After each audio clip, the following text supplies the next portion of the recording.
Assalamu alaikum students, welcome to the lecture number 11. In this lecture we will study Lineweaver-Burke plot या double reciprocal plot.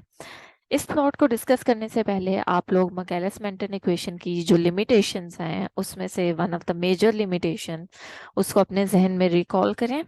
और वो limitation क्या थी कि जब हम मैकेलस-मेंटन इक्वेशन से जो एक्सपेरिमेंटल डाटा आता है उसका प्लॉट ड्रॉ करते हैं वी नॉट और सबस्ट्रेट कंसंट्रेशन के दौरान, तो इस प्लॉट में the value of V max जो है वो हम एक्यूरेटली डिटरमिन नहीं कर सकते, बिकॉज ग्राफिकल जो रिप्रेजेंटेशन है इसके अकॉर्डिंग आपकी जो वैल्यू है वी मैक्स की, it only asymptotically approaches to the actual और the real value of V max.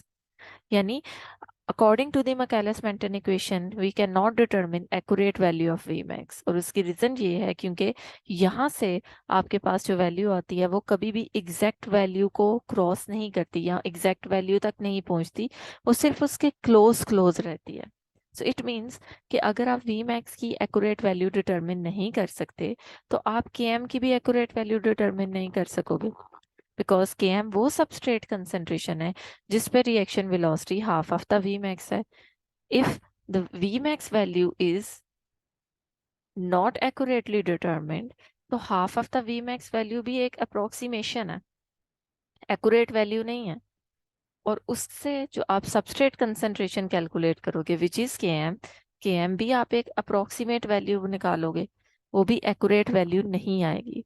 सो इस प्रॉब्लम को सॉल्व करने के लिए हमारे पास एक सोल्यूशन है जिसको कहा जाता है लाइनवीवर-बर्क प्लॉट या लाइनवीवर-बर्क इक्वेशन, जिसके थ्रू हम मैकेलस-मेंटन इक्वेशन का डबल रेसिप्रोकल लेके जो प्लॉट ड्रॉ करते हैं वो प्लॉट हमें सबस्ट्रेट कंसंट्रेशन और रिएक्शन वेलोसिटी के दरमियान एक स्ट्रेट लाइन ग्राफ प्रोवाइड करता है। और उस स्ट्रेट लाइन से हम एग्जैक्ट या एक्यूरेट वैल्यूज कैलकुलेट कर सकते हैं Vmax और Km की। किस तरह से मैकेलस-मेंटन इक्वेशन को डबल रेसिप्रोकल प्लॉट में कन्वर्ट किया जा सकता है, आइए इसको देखते हैं। मैकेलस-मेंटन इक्वेशन की मैथमेटिकल फॉर्म आप लोगों के सामने है, जिसके according the initial velocity of reaction और V naught is equal to Vmax into substrate concentration divided by Km plus substrate concentration. ठीक है।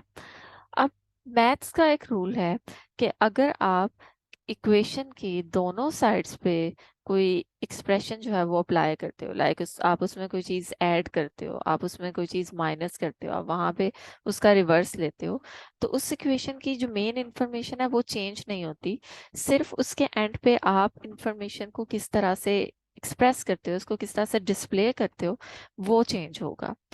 अगर हम इक्वेशन की दोनों साइड्स पे रिवर्स ले लें, रेसिप्रोकल ले लें, तो आपके पास वी नॉट कन्वर्ट हो जाएगा 1/V0 में।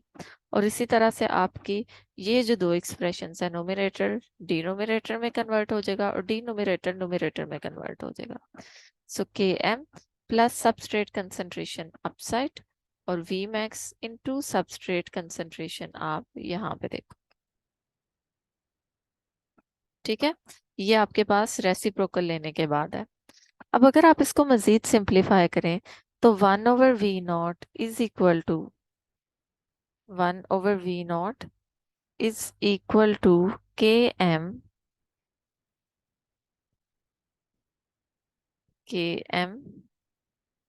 Plus substrate concentration. ठीक है। और इस केस में मैं इस पूरे के पूरे एक्सप्रेशन को Vmax इंटू सबस्ट्रेट कंसंट्रेशन पे डिवाइड करूंगी और इसको भी Vmax इंटू सबस्ट्रेट कंसंट्रेशन पे डिवाइड करूँ, जिसके बाद आपकी डबल रेसिप्रोकल प्लॉट जो है वो सिंप्लीफाई होके कुछ इस फॉर्म में आ जाएगा, जिसके according 1/V0 is equal to Km over Vmax into 1 over substrate concentration plus substrate concentration यहाँ पे और यहाँ पे कैंसिल हो जाएगी 1/Vmax। ठीक है। इसको अगर हम देखें तो ये straight line equation y is equal to mx plus c उसके साथ अलाइन करती है ये equation. Lineweaver-Burke plot 1/V0 is equal to Km over Vmax, ठीक है। अगर Vmax इंटू S को हम इस तरह से लिखें 1/Vmax, this portion is Y, this portion Km over Vmax is equal to M, which is slope. 1 over substrate concentration is equal to X, and 1 over Vmax is equal to Y intercept. यानी आपकी जो लाइनवीवर-बर्क plot है, ये एक straight line relationship आपको देगा, क्योंकि ये स्ट्रेट लाइन इक्वेशन के साथ अलाइन कर रहा है। अब इस ग्राफ में आपने y एक्सिस पे 1/V0 को रखना है, और x एक्सिस पे x वाली वैल्यू आपकी 1 over सबस्ट्रेट कंसंट्रेशन के इक्वल आई है। इट मींस कि इसके मुताबिक अगर आप 1/V0, ठीक है, और 1 over सबस्ट्रेट कंसंट्रेशन के दरमियान ग्राफ प्लॉट करो, तो वो ग्राफ एक स्ट्रेट लाइन आएगी। लेकिन उस स्ट्रेट लाइन की जो इंटरसेप्ट है, वो इंटरसेप्ट 1/Vmax होगा। सो ये कुछ इस तरह का ग्राफ आता है जब इस एक्सपेरिमेंटल डाटा को प्लॉट किया जाता है, कि ये y एक्सिस को इस पॉइंट के ऊपर क्रॉस करके जाता है, ठीक है। C नॉर्मली होती है इंटरसेप्ट, और इंटरसेप्ट का मतलब है वो पॉइंट जहाँ पे आपकी ये लाइन किसी एक्सिस को क्रॉस करती है। नॉर्मली आपके जो ग्राफ्स होते हैं उसमें इंटरसेप्ट की वैल्यू अगर 0 आती है तो ये इस तरह से इस पॉइंट के ऊपर मीट कर रही है। लेकिन इस केस में इंटरसेप्ट की वैल्यू 0 नहीं है, intercept is equal to 1/Vmax, which means is कि आपका ये जो C है, ये आपके y एक्सिस को क्रॉस करते हुए गुजरेगा, बिकॉज रिएक्शन वेलोसिटी हम y एक्सिस के ऊपर शो कर रहे हैं। तो जिस पॉइंट के ऊपर आपका इंटरसेप्ट y एक्सिस को क्रॉस करेगा, वो पॉइंट किसके इक्वल होगा? 1/Vmax के इक्वल होगा। और इस लाइन को अगर आप एक्स्ट्रा प्लॉट करें तो ये x एक्सिस को माइनस x एक्सिस को भी क्रॉस करती है, और ये वाला पॉइंट जहां पे ये x एक्सिस को क्रॉस करेगी, it will be equal to -1/Km। So suppose आपने एक्सपेरिमेंटल डाटा प्लॉट किया, और जब आपने इस तरह से उसको ग्राफ की फॉर्म में लेके आए, आपका ये वाली जो लाइन है, ये लाइन इस पॉइंट के ऊपर y एक्सिस को क्रॉस करती है। सपोज इस पॉइंट पे आपकी वैल्यू है 40, सो 1/Vmax इज इक्वल टू 40। आप Vmax की एक्यूरेट वैल्यू कैलकुलेट कर सकते हो बाय डिवाइडिंग 1/40, ठीक है। इसी तरह से अगर आपके पास यहाँ पे इस पॉइंट की वैल्यू नोन है, तो आप Km की एक्यूरेट वैल्यू कैलकुलेट कर सकते हो। सो डबल रेसिप्रोकल प्लॉट के अकॉर्डिंग आप जब 1/V0 और 1 over सबस्ट्रेट कंसंट्रेशन के दरमियान ग्राफ प्लॉट करते हो, तो this graph is a straight line. देखें, ग्राफ अभी भी रिएक्शन वेलोसिटी और सबस्ट्रेट कंसंट्रेशन के दरमियान ही है, लेकिन यहाँ पे आपने दोनों का इन्वर्स स्टेप लिया, तो इन्वर्स लेने के बाद आपकी जो कर्व थी, जो हाइपरबोलिक थी, वो hyperbolic curve straight line curve में कन्वर्ट हो गई, जिसके बाद आप y एक्सिस पे जो इंटरसेप्ट है वहां से Vmax की वैल्यू, और x एक्सिस पे जो इंटरसेप्ट है वहां से Km की वैल्यू को डिटरमिन कर सकते हो। And if you want to calculate the slope of this particular graph, तो स्लोप की वैल्यू आपने ऑलरेडी देखी है कि according to straight line equation, slope और m is equal to Km/Vmax, ठीक है। सो आप Km को Vmax पे डिवाइड करके स्लोप की वैल्यू भी कैलकुलेट कर सकते हो।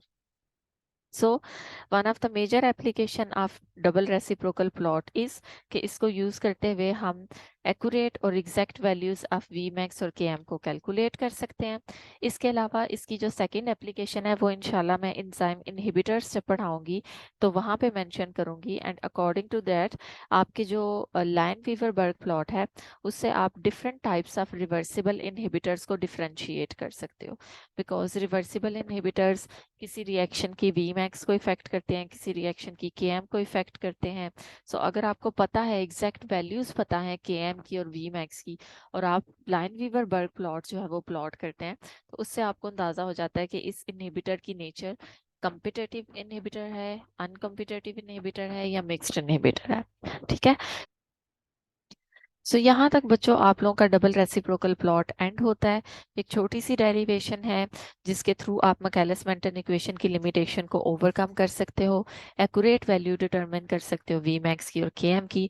और इसका जो ग्राफ है वहाँ पे वाई एक्सिस पे और एक्स एक्सिस की जो इंटरसेप्ट्स हैं वो किस तरह से आपको वी मैक्स और के एम की वैल्यूज प्रोवाइड करते हैं, ये आप लोगों ने देखी है। अब इंशाल्लाह जो कमिंग लेक्चर होगा उस लेक्चर के अंदर हम different other constants which includes turnover number, specificity constants and some points about Michaelis-Menten constant वो डिस्कस करूंगी। So stay tuned. अल्लाह हाफिज।